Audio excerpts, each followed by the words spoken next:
Hello there you guys, welcome to one of my videos.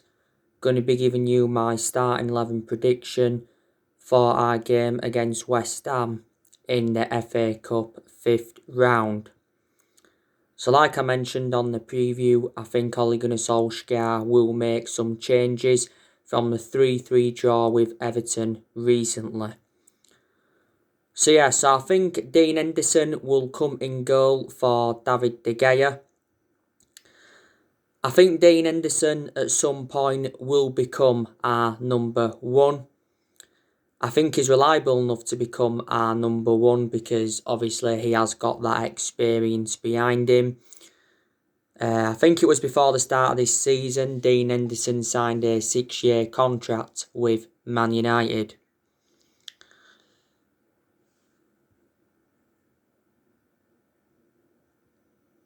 David De Gea, he was obviously in goal for the game against Everton.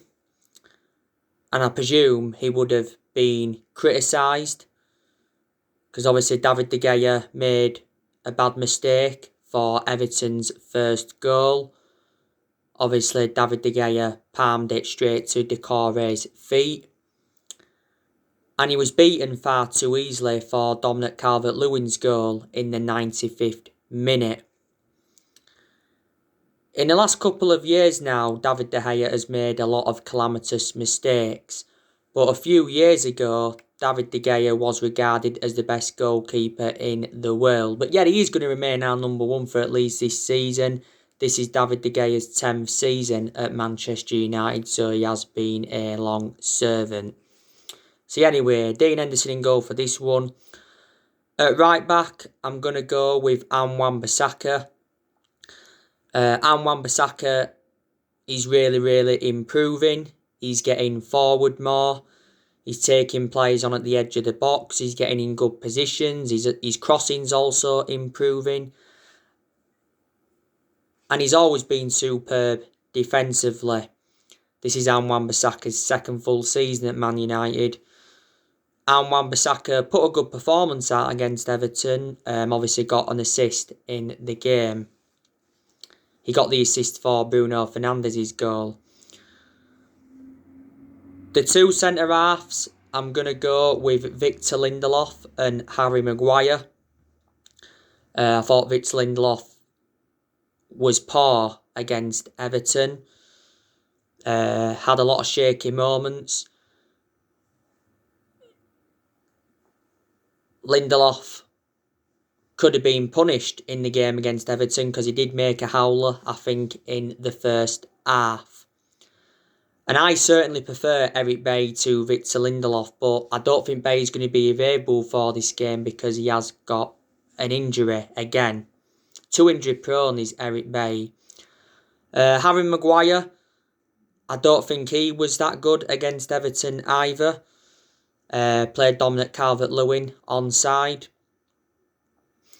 Also lacked speed for Everton's first goal. He was just too slow. Harry Maguire, don't get me wrong, has had some good games this season, but he certainly wasn't worth the £80 million that we got him for. He's the most expensive centre-half in the world at the moment and the second most expensive signing at the club. Harry Maguire is our current captain. At left-back, I'm going to go with Alex Telles. I think he's going to come in for Luke Shaw. Alex Telles hasn't played nowhere near as much as I expected, but at one point Alex Telles did have COVID. We got Alex Telles in a deal worth £15.4 million from Porto. Luke Shaw obviously played against Everton and he put a very good performance out against Everton, got forward well. Got into good positions. Luke Shaw obviously got an assist for McTominay's goal. But yeah, he's really improving defensively. He's been superb. But yeah, Luke Shaw still remains our first choice left back despite the arrival of Alex Telles last summer. In the midfield, I'm going to go with Fred and McTominay. Fred didn't start against Everton, but he did come on. And I think he gave away some needless fouls and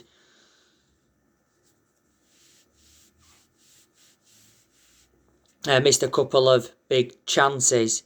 But I still think Fred is really improving under the Ole Gunnar Solskjaer era. You know, he's getting forward well. His passing's quite good. He's breaking up the play well. I think the only thing that Fred needs to work on is the reading of his game. Fred has been at the club now for a few years. Scott McTominay, I thought he did well against Everton. Like I said, Scott McTominay scored the third goal. I thought he showed good tenacity in his tackles. He retrieved the ball well. McTominay can be a good player. Certainly his best game in a Man United shirt was the 6-2 win against Leeds, because he scored twice in that game and he also got an assist. He did well against Watford in the FA Cup third round, scored in the 5th minute of that game. And McTominay also did well against Southampton. McTominay has been part of the club for several years. Now, Paul Pogba, he is a doubt for this game. You know, if he's available, then I think he'll play. Paul Pogba sustained a muscle injury against Everton. He was actually doing alright against Everton until he had to come off. I think he has been further assessed today, and it said that actually Paul Pogba is going to have a scan to find the extent of the injury.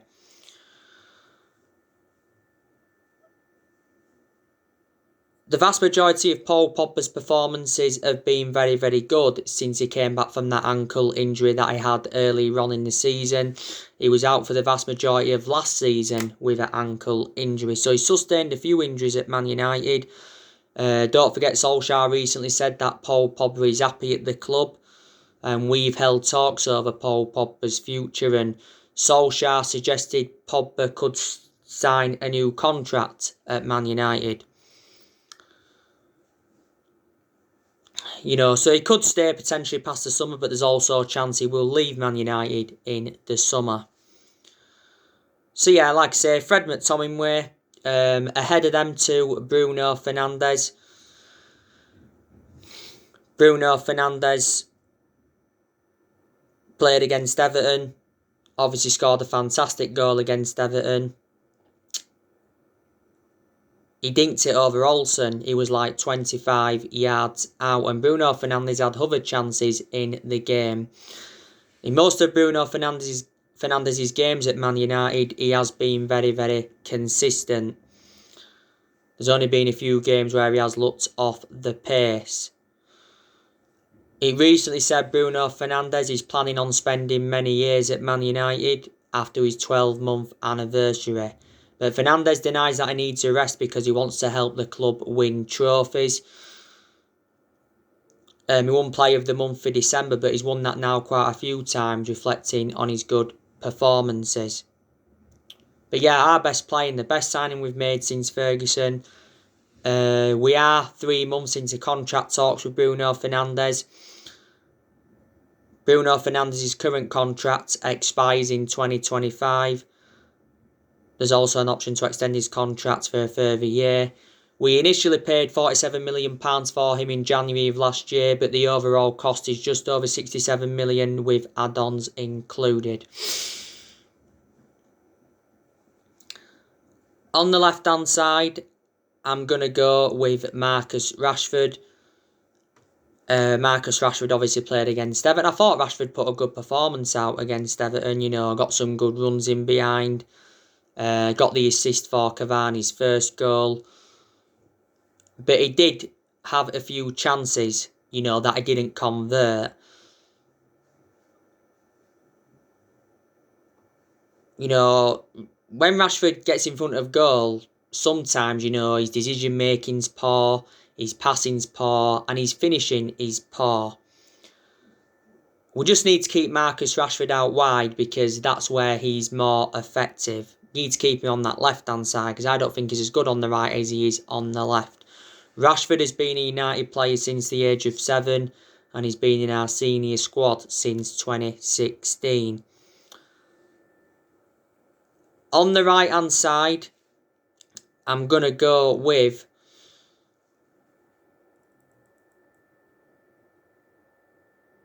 Mason Greenwood. Now, I think Mason Greenwood's been playing well recently. He did actually well against Everton. He made some very, very good runs on that right-hand side.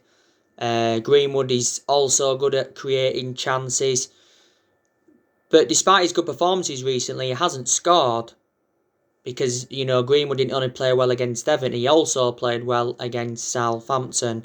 Ollie's been defending Mason Greenwood a lot this season. At the start of this season, we give him that number 11 shirt. This is his second season in our senior squad, but don't forget earlier on this season, Greenwood had personal issues. At one point, he was out with injury, and at one point, he had illness. So I didn't really have much of a perception on Greenwood earlier on in the season. And up top, I'm going to go with Edinson Cavani. Edinson Cavani played against Everton. He scored our first goal. It was a very, very well taken goal from Cavani. Cavani has scored 3 times against Everton this season. But I just like the way Edinson Cavani holds up the play. I think his movement in and out of the box is good. He creates chances and he scores goals. I can assure that Edinson Cavani will see out his contract at Man United. We got him on a free transfer last summer on deadline day. Signed a 1-year contract on Man United with an option of a second year. So that's how I think we could line up against West Ham. Phil Jones, I think he's still out with injury, by the way.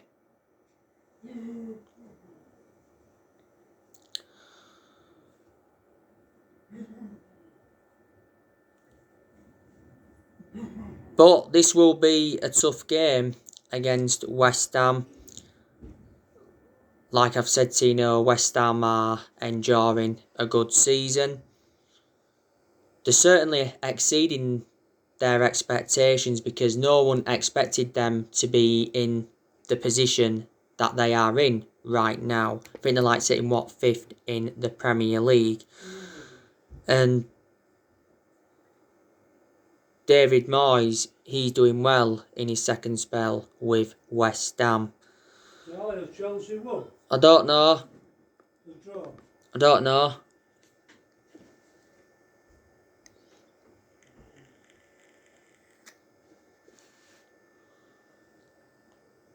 Yeah, he's doing well in his second spell with West Ham. And obviously on Tuesday, he's going to be reuniting with Manchester United. Obviously, we had Moyes for 10 months.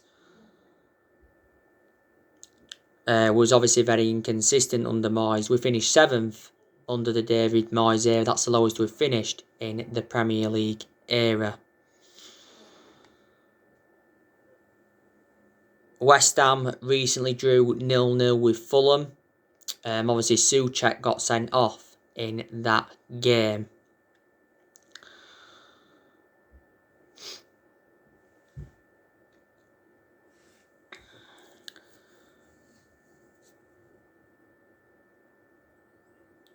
David Moyes has brought quite a few players in at West Ham. Obviously, he brought Souček in, and he's made a fantastic impact at West Ham. Also brought Vladimir Koufal in. Brought Fredrik Ibsen in. Brought Craig Dawson in on loan from Watford. Brought Benrahma in. West Ham did get him on loan, obviously, earlier on this year. I think it was, they made the deal permanent. And not so long ago, got Jesse Lingard on loan. Jesse Lingard recently scored twice on his debut for West Ham. You know, West Ham not so long ago beat Villa 3-1. Lingard won't be able to, I don't think he'll be able to play in this game against us because obviously it's his parent club. I think actually West Ham could get Lingard permanently. So they're the players Moyes has brought in on his second spell with him. I do like Declan Rice. You know, very, very good player. You know, we're interested in him. It said earlier on this season that West Ham were considering lowering their asking price for Declan Rice to £50 million. But initially West Ham value him at around £80 million. And it said from ESPN earlier on this season that we were set to rival Chelsea for Declan Rice. But Rice is predominantly a holding midfielder. I like the way he gets forward, he breaks up the play well. You know, he can also be deployed as a centre-half. Rice has been at West Ham a while. He's got a contract with them till 2024. There's also an option to extend his contract for a further 12 months. Before he was at West Ham, he was at Chelsea. He was in their youth setup for several years. I also like that Pablo Fornals. He's good for West Ham, one of their key players. Lanzini, he's one of their key players. Mikel Antonio, he's one of their key players.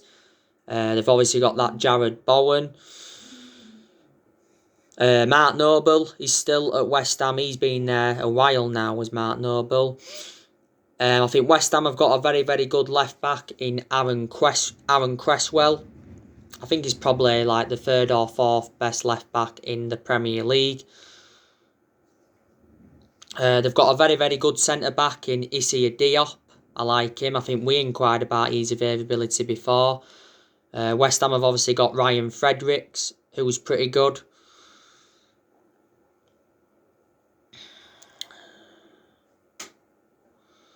West Ham have got 2 injuries. They've got Muse Saku out, if I pronounce his name correctly, and they've also got Randolph out as well with injury. West Ham have let quite a few players go. They did let Sebastian Haller go. They probably made a mistake by getting rid of him because he did well at West Ham. They let Felipe Anderson go. They let Grady Diagana go. They let Winston Reid go. You know, they let Robert Snodgrass go.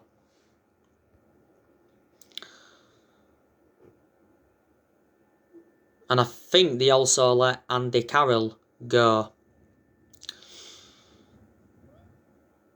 You know, we beat West Ham in the league earlier on this season 3-1 at the London Stadium. We come from behind in that game. But yeah, West Ham have not beaten us at Old Trafford since 2007. So that's what, 14 years ago now. The last time we played West Ham in the FA Cup was back in 2016. We beaten them 2-1 in the quarter final. We've got a very, very good home record in the FA Cup. The last time we lost at Old Trafford in the FA Cup was to Swansea back in, was it 2015? We did lose 2-1. We progressed to the 5th round of the FA Cup by beating Watford in the 3rd round 1-0, and we beat Liverpool in the 4th round 3-2. We are the second most successful team in FA Cup history, you know, because we have won 12 FA Cups. Obviously, we got to the FA Cup semi last season, lost 3-1 to Chelsea. The last time we won the FA Cup was back in 2016 under Louis van Gaal. You know, West Ham got to the 5th round by obviously beating Stockport in the 3rd round, and they beat Doncaster in the 4th round. West Ham have only won the FA Cup 3 times. The last time they won the FA Cup was 41 years ago.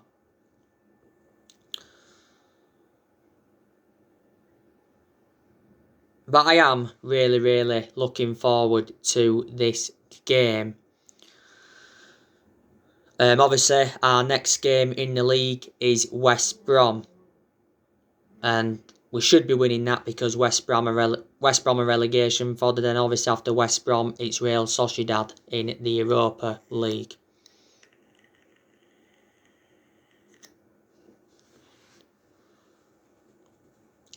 I was very, very disappointed though that we drew 3-3 with Everton, because we squandered a 2-goal lead. I thought we was going to win that game against Everton, because we was 2-0 up at half time. And obviously we had the chance, to go level on points with Man City. Obviously, City won today against Liverpool 4-1 at Anfield. Obviously, Alisson made 2 bad mistakes. Them 2 mistakes came in the space of 2-3 minutes. So City are now 5 points clear of us, with a game in hand. So looking very, very likely that Manchester City are going to win the Premier League. But Solskjaer did say after that 3-3 draw with Everton, we should not consider ourselves as title chasers. Because before Solskjaer made that admission, he wasn't mentioning the title race, was he? He was just taking one game at a time. I do think we'll win another title at some point, maybe next season, maybe the next couple of seasons. We haven't won the Premier League since 2013, so we haven't won it now for 8 years.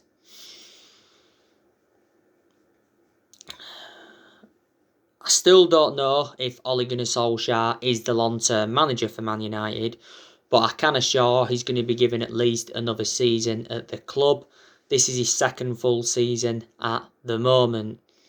And I did say, this season was always going to be a big season for him.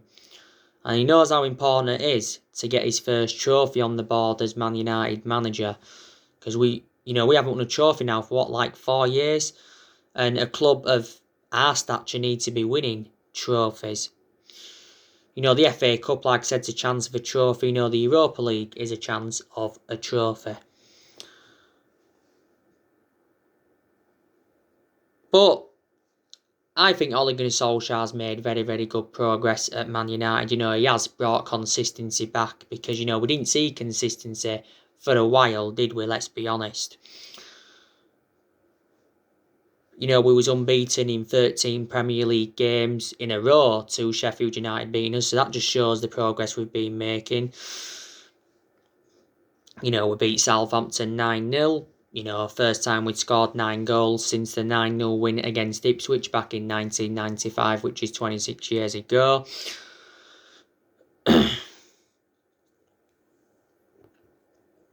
We've been very, very good away from home. We haven't lost away from home in the Premier League for over a year. We are unbeaten in our last 18 Premier League away games. Performances have been improving. Players have been improving. All our defeats this season have come at Old Trafford.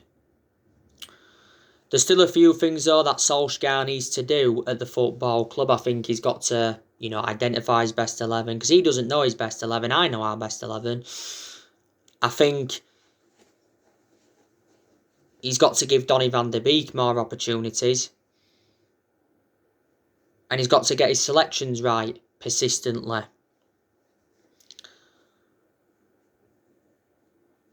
Reflecting now on Solskjaer's been at the football club, he has gained some managerial experience and he has learnt quite a bit on the job. Man United is the third club in his managerial career. Before he came to us, he was at Mulder. He won a few Norwegian titles at Molde, but they're not a big club. And before he was at Molde, he was at Cardiff, and his record at Cardiff was absolutely disastrous. I think Solskjaer made around 19 signings when he was at Cardiff. So he hasn't got that proven pedigree as a manager, but he's done well to say he isn't a manager at the top level. But can he emulate into a top level manager, Solskjaer? That's the question.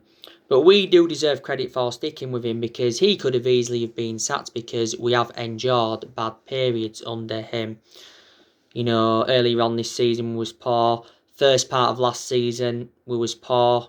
First part of last season we endured our worst start to a Premier League season for 30 years.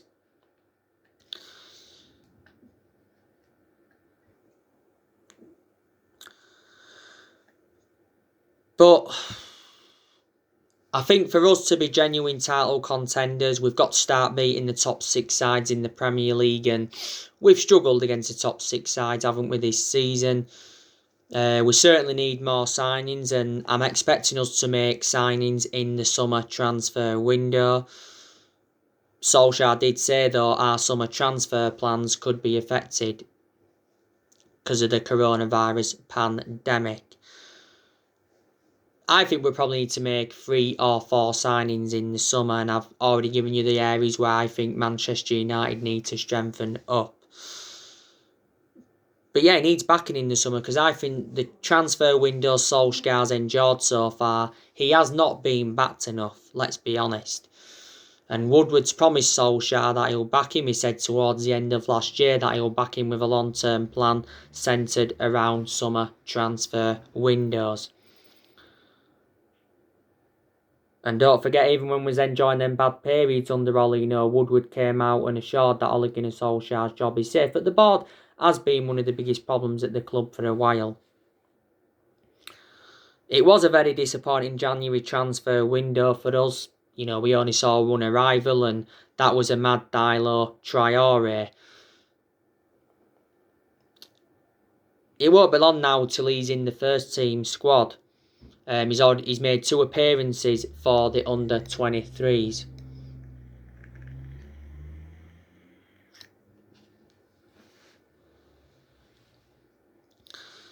You know, Solskjaer did say, though, a few times during the January transfer window that he wasn't expecting any signings. Obviously, during the January transfer window, we'll focus more, well, a lot more, should I say, on the outgoings rather than the incomings. To Ole Gunnar Solskjaer's credit, though, he has got rid of a lot of the deadwood. But Solskjaer still made good signings as Man United manager, despite our reluctance to back him with transfers. He's endured 4 transfer windows as permanent Man United manager. Yeah, you already know the news on Jadon Sancho. There's still a chance we'll sign him in the summer. You know the news on David Alaba. Reportedly, he's considering making a move to Man United. It recently said we identified our 2 top targets for the summer, and that's Jules Koundé from Sevilla and Erling Haaland from Borussia Dortmund. Solskjaer's been Man United manager now over 2 years. You know, we appointed him in December 2018 to replace Mourinho. He's been permanent Man United manager since March 2019. Obviously, he got the job, reflects on what he did when he was temporary boss, because I think he won like 14 games out of 19 in all competitions. A lot of people said, though, we did give Solskjaer the job too soon. But I think we've made quite a lot of mistakes since Fergie left, and that's why we were so inconsistent for so long. You know, our recruitment policy's been poor. The board haven't backed any of our managers. We've had enough since Ferguson left, and we've also overpaid for players. You know, let's put into the equation, Solskjaer is inheriting players from other managerial eras. So, yeah. So, there'll be more videos coming up tomorrow. Drop your comments, likes below on the channel. If you do, consider subscribe as always, and take care. God bless. See you all again very, very soon.